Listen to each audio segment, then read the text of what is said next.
Reading passage 1. An accident. Yesterday, on the way home from school, I saw an accident. A boy was run over by a taxi when he was riding his bicycle.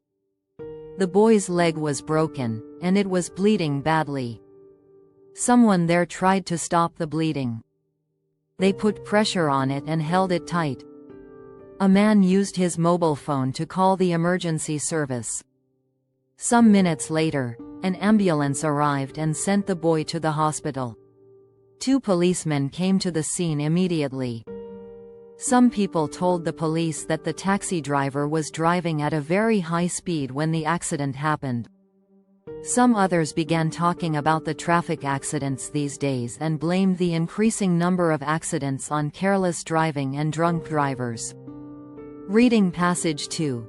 Traffic congestion. Traffic congestion in many cities around the world is severe. One possible solution to this problem is to impose heavy taxes on car drivers and use this money to make public transport better. One of the first benefits of such a measure is that the heavy taxes would discourage car owners from using their cars because it would become very expensive to drive. This would mean that they would begin to make use of public transport instead, thus reducing traffic problems and pollution as well. Another benefit would be that much more use would be made of public transport if it was improved.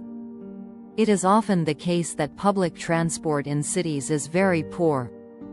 For example, we often see old buses and trains that people would rather not use. High taxes would generate enough money to make the necessary changes. Reading passage 3. Road safety tips. Top tips for pedestrian safety. Teach your children to hold hands with an adult whenever they go out.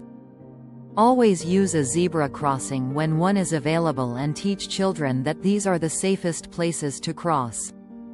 Teach children that it is still important to stop, look, and listen at a zebra crossing. Teach children always to stop at the curb and look and listen for traffic. A third of children injured on roads said that they didn't stop before stepping off the curb, and many said they didn't look. Never use your mobile phone while crossing roads. Children learn to make decisions about crossing the road, and parents gradually let them take a lead when they are crossing together. As children get older, practice routes with them before they walk alone. Top tips for cycling. Always encourage children to wear a cycle helmet when they are on their bikes and set a good example by wearing one yourself. Children need to be able to judge speed and distance accurately before they cycle on public roads. They need to take lessons on cycling in order to travel more widely on their bikes. Make sure children wear bright-colored clothing and fluorescent items whenever they are cycling on the road. And if they are cycling in the dark, they will need lights on their bikes and reflective items too.